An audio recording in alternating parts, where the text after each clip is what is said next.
Oi meninas, daqui a pouco eu tenho que ir para a aula. Minha aula a gente não deixam a gente entrar no colégio sem nenhum casaco. Então, hoje tá um pouco frio, mais ou menos. Eu estou com esse casaco de pelo. Então, eu vou mostrar a roupa que eu vou ir para o colégio hoje. Tá bom, pessoal? Tá bom? Tá bom. Esse aqui é a roupa que eu vou para o colégio. A calça que eu vou.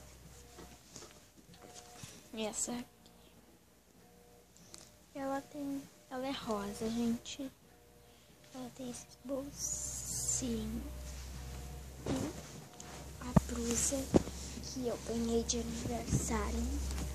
Aniversário da minha amiga. A minha amiga, ela me deu isso aqui. E eu quis ir com ela hoje. E esse casaco.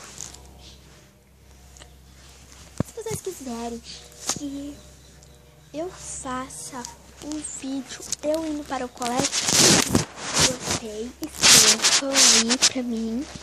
E eu faço o jeito que eu me maquei para ir pro colégio. Que eu me maquei e tudo. Ai, tô coçando. Tá? Então, vocês